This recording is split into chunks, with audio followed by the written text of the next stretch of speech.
Hello dear students. मेरा नाम अनिल कुमार श्रीवास्तव है। आज मैं इस वीडियो में अखाड़ाओं के बारे में चर्चा करूंगा। कुंभ मेला से रिलेटेड चीज़ों के बारे में चर्चा करूंगा। दरअसल मैं इस पर पहले भी वीडियो बना चुका हूं, लेकिन आज मैं अखाड़ा परिषद के बारे में चर्चा करूंगा। कुछ अखाड़ों के बारे में चर्चा करूंगा, शाही स्नान की चर्चा करूंगा और कुंभ मेला के महत्व की चर्चा करूंगा। दरअसल कुंभ मेला की शुरुआत या अखाड़ों की शुरुआत आप कह सकते हैं। अखाड़ों की शुरुआत, कुंभ मेला की शुरुआत तो बहुत पहले हो गई थी। अखाड़ों की शुरुआत कहा जाता 8वीं सदी में आदि शंकराचार्य ने किया था। उस समय 7 अखाड़े प्रमुख थे। बाद में अखिल भारतीय अखाड़ा परिषद का गठन हुआ, जिससे 14 अखाड़े जुड़ गए और इसमें जूनागढ़ अखाड़ा, निरंजनी अखाड़ा आदि प्रमुख हैं। जूनागढ़ अखाड़ा के जैसे इस समय अवधेशानंद गिरी महाराज इस समय उसके प्रमुख हैं। कहा जाता है कि उसी जूना अखाड़ा से ही एक आईआईटी बाबा हरियाणा के, वो भी जुड़े थे। खैर, जूना अखाड़ा माना जाता है। जूना अखाड़ा, निरंजनी अखाड़ा, ये सब बहुत बड़े अखाड़े हैं।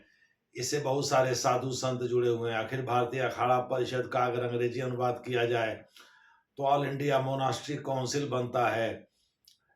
अखाड़ा को अंग्रेजी में मोनास्ट्री ही कहना ठीक रहेगा। और इन्हीं के द्वारा शाही स्नान की परंपरा शुरू की गई। शाही शब्द उर्दू शब्द है।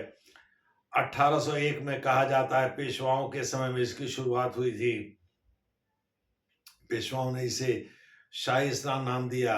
जो इस वर्ष जो महाकुंभ लगा है, जो 12 वर्षों बाद लगता है, वो तो कुंभ है, लेकिन ये 144 वर्ष बाद ऐसा संयोग बना है क्योंकि बृहस्पति वृष राशि में यानी टॉरस में प्रवेश कर रहा है और वृषभ राशि कहते हैं। बृहस्पति वृषभ राशि में प्रवेश कर रहा है। सूर्य और चंद्रमा मकर राशि में प्रवेश कर रहे हैं। तो ये 144 साल बाद ये संयोग बना है। अगर हम जोडिएक साइन की बात करें यानी राशि गणना की बात करें तो, और इस वजह से इसका खासा महत्व है। कहने के लिए तो ये 12 साल बाद आने वाला कुंभ है, लेकिन सच्चाई ये है कि ये महाकुंभ है। और इसमें योगी आदित्यनाथ, जो उत्तर प्रदेश के बीजेपी से मुख्यमंत्री भी हैं, उन्होंने इस शाही स्नान का नाम बदल करके अमृत स्नान कर दिया है। अब आइए हम लोग देखते हैं इसकी परंपरा कैसे शुरू हुई। परंपरा इसकी ऐसे शुरू हुई कि समुद्र मंथन हो रहा था। उसमें बासुकी नाग, जो कि शिव जी के नाग हैं, वो उन्होंने ऑफर किया कि भाई वो खुद ही रस्सी का काम करेंगे। और मंदाकिनी, मंदकारा नाम इसको इसका मिलता है पर्वत का। उसने कहा कि भाई हम मथने वाले उसका काम करेंगे, पर्वत बन जाएंगे। पर्वत ने कहा कि भाई ऐसे उसमें मना मथा जाता है, दही मथा जाता है, उसी प्रकार से समुद्र मंथन किया जाना था। तो उसमें उन्होंने बीज का लोढ़ा बनने का काम किया और उसके चारों तरफ बासुकी नाग लपेट दिए गए और उसका एक सिरा देवताओं ने पकड़ा, एक सिरा राक्षसों ने पकड़ा। तो समुद्र मंथन के पहले पहले भाग में तो विष निकला, उसे शंकर जी पी गए और अपने गले तक ही उसको रोक दिया। इसीलिए उनको नीलकंठ भी कहा जाता है। माना जाता है कि नीलकंठ को दशहरा में देखना शुभ होता है। उसके बाद फिर ये विष निकला, सॉरी अमृत निकला। तो अमृत का घड़ा लेकर के देवता भागने लगे। उसकी 4 बूंदे 4 जगह, यानी इलाहाबाद, मैंने प्रयाग, जिसको प्रयागराज कहते हैं, जहाँ की माना जाता है त्रिवेणी का संगम है। गंगा यमुना तो दिखाई पड़ती हैं, सरस्वती दिखाई नहीं पड़ती। माना जाता है कि वहाँ सरस्वती नदी भी आकर के मिलती थी। तो त्रिवेणी के संगम घाट पर इसीलिए एक कुंभ लगता है। मध्य प्रदेश में उज्जैन में एक कुंभ लगता है। महाराष्ट्र के नासिक में एक कुंभ लगता है और हरिद्वार में एक कुंभ लगता है। इन सब जगहों पर अर्ध कुंभ भी लगता है। जैसे इस महाकुंभ के बाद अगला नंबर उज्जैन का है, जहाँ सिंह कुंभ का आयोजन किया जाएगा। अर्ध कुंभ भी लगता है जो 6 साल बाद आता है, और कुंभ लगता है जो 12 साल बाद आता है। लेकिन इस बार का कुंभ विशेष है, इसीलिए इसका नाम महाकुंभ रखा गया है। और योगी आदित्यनाथ ने शाही स्नान की परंपरा जो 1801 में पेशवाओं ने शुरू किया था, उसका नाम बदल करके अमृत स्नान कर दिया है। दूसरे शब्दों में इसे शाही स्नान क्यों कहा पेशवाओं ने? क्योंकि अखाड़ा परिषद के विभिन्न अखाड़े जो है, जब स्नान करते हैं साधु संत, तो उसे शाही स्नान यानी राजकीय स्नान यानी रॉयल बाथ कहा गया। दूसरे शब्दों में जैसे राजा महाराजा स्नान करते हैं हाथी घोड़ा पालकी पर जाकर, उसी प्रकार से यहाँ के साधु संत भी जाते हैं और जा करके स्नान करते हैं, इसीलिए इसका नाम शाही स्नान पड़ा। इसके पीछे कोई ज्यादा दिमाग लगाने की जरूरत नहीं है। लेकिन अभी चूंकि बहुत महत्वपूर्ण स्नान होता है ये इसमें सभी पापों और कर्मों से, पिछले जन्म के पापों से मुक्ति मिल जाती है। इस जन्म के पापों से भी पाप भी धुल जाते हैं।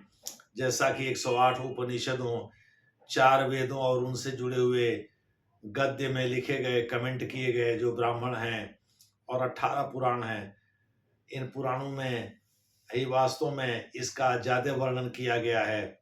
और कालिदास ने अपने ग्रंथ कुमार संभव में इसका जिक्र किया है, जो गुप्त पीरियड में समुद्रगुप्त के पुत्र चंद्रगुप्त द्वितीय विक्रमादित्य के नवरत्न में से एक थे। तो उन्होंने भी कुमार संभव नामक अपने पुस्तक में इसका जिक्र किया है। मोटे तौर पर हम कह सकते हैं कि शाही स्नान या जो भी स्नान होता है कुंभ के अवसर पर या अर्ध कुंभ के अवसर पर, वो पाप को धुलने वाला होता है, जिसमें आदमी पाप के बंधनों से मुक्त होकर के मोक्ष की ओर अग्रसर होता है, ऐसा उपनिषदों में कहा गया है। यानी प्राचीन ग्रंथों में, पुराणों में कहा गया है। बहुत सारे ग्रंथों में, धार्मिक ग्रंथों में, हिंदू धार्मिक माइथोलॉजी में कहा गया है। और कई लोगों ने इसका वर्णन भी किया, जैसे कालिदास का हमने जिक्र किया। तो मोटे तौर पर आप समझ गए होंगे, अखाड़ा की शुरुआत आदि शंकराचार्य ने किया। बाद में अखाड़ा परिषद, अखिल भारतीय अखाड़ा परिषद का निर्माण हुआ, जिससे 14 अखाड़े जुड़े, और उसमें जूनागढ़ अखाड़ा, निरंजनी अखाड़ा आदि प्रमुख अखाड़े हैं। तो इस प्रकार से यही लोग पहले शाही स्नान भी करते हैं, उसके बाद अन्य को मौका मिलता है। ये परंपरा चली आ रही है, इसके पीछे ज्यादा लॉजिक नहीं है कोई। ये एक परंपरा का हिस्सा है। 1801 में इसे शाही स्नान नाम दिया पेशवाओं ने, क्योंकि हाथी घोड़ा पालकी पर चढ़ करके साधु जाते हैं नदी में स्नान करने। खास करके प्रयागराज, जहाँ की त्रिवेणी का संगम है, उसका महत्व कुछ ज्यादा ही है, वहाँ जाते हैं। तो दरअसल इसका नाम इसी वजह से पड़ा। 1954 में आज़ादी के बाद पंडित नेहरू के समय में एक्चुअली ये शाही स्नान की शुरुआत हुई थी। उस समय कहा जाता है कि यहाँ लगभग 800 श्रद्धालु मर गए थे, भगदड़ मच गई थी। तो बहुत सारे यानी 2000 श्रद्धालु घायल भी हुए थे। 800 श्रद्धालुओं की मौत हो गई थी, क्योंकि मिसमैनेजमेंट बहुत ज़बरदस्त था। धीरे धीरे चीज़ों को इम्प्रूव किया गया और आज तक उसमें ये परंपरा चली आ रही है। दूसरे शब्दों में इम्प्रूवमेंट की परंपरा आज तक चली आ रही है। हालांकि इस बार बहुत सख्त व्यवस्था थी। आर्टिफिशियल इंटेलिजेंस का प्रयोग किया गया था नंबर की गणना के लिए। ड्रोन हेलीकॉप्टर लगाए गए थे, तमाम तरह के अन्य व्यवस्था थे, फिर भी आग लग गई। तमाम जो टेंट बने थे वो जल करके खाक हो गए थे। कहा जाता है गीता प्रेस से आग लगी थी, वहाँ एक सिलेंडर फट गया था। जो भी है, जैसे भी है, आग लग गई। यानी भले ही कोई हताहत नहीं हुआ, लेकिन सामान का भारी नुकसान हुआ।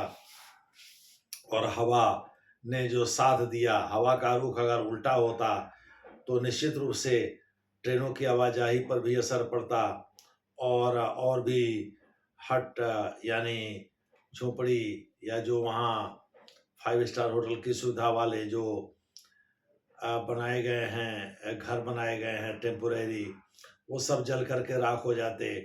लेकिन ईश्वर की कृपा थी जो ऐसा नहीं हो सका।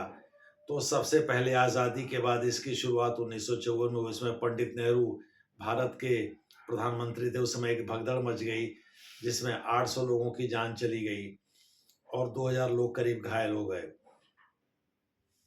उसके बाद लगातार कुंभ और अर्ध कुंभ के दौरान यह इम्प्रूवमेंट चलता रहा।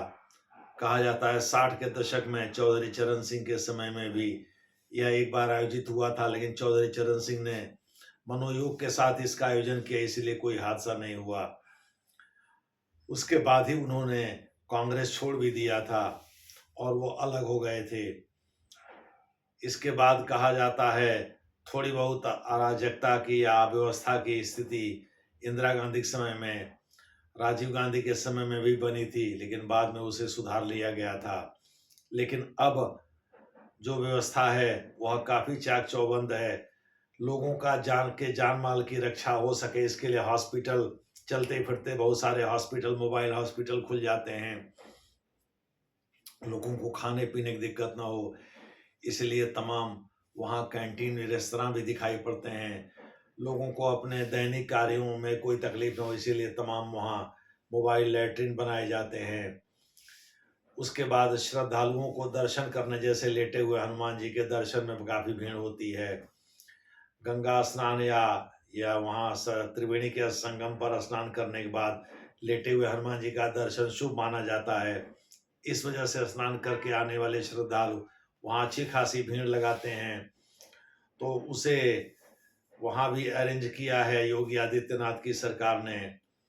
इसके पहले वर्ष 2013 में यह कुंभ लगा था। उस समय मोहम्मद आजम खान जो कि अखिलेश के कैबिनेट में एक कैबिनेट मंत्री थे, शहरी विकास मंत्री थे, उनके निर्देशन में उनको प्रभारी बनाया गया था। इसका संभवतः अखिलेश यादव अपने सेक्युलर इमेज बनाए रखने के लिए ऐसा करना चाहते थे, लेकिन हमने जैसा शुरुआत में कहा कि हम इसमें किसी राजनीति का उल्लेख नहीं करेंगे, तो केवल घटनाक्रम का उल्लेख किया कर रहे हैं, राजनीति का उल्लेख नहीं करेंगे, तो इसीलिए हम राजनीति पर कोई चर्चा नहीं करेंगे। लेकिन मोटे तौर पर हम ये कहें कि आज की डेट में जो जिस महाकुंभ का आयोजन किया गया है उसमें स्नान करने से, यानी उस त्रिवेणी संगम घाट पर स्नान करने से कई जन्मों के फल मिलते हैं। तमाम कई जन्मों के या इस जन्म के पाप भी धुल जाते हैं और मोक्ष की प्राप्ति की तरफ आदमी अग्रसर हो जाता है। इसी वजह से त्रिवेणी के संगम पर स्नान करना पवित्र माना जाता है। हम इसमें और किसी राजनीति या किसी चीज की चर्चा नहीं करेंगे। बहरहाल यही घटनाक्रम है जो आपको बताना था इसके माध्यम से, और हमने इसको बताने का पूरा प्रयास किया। धन्यवाद।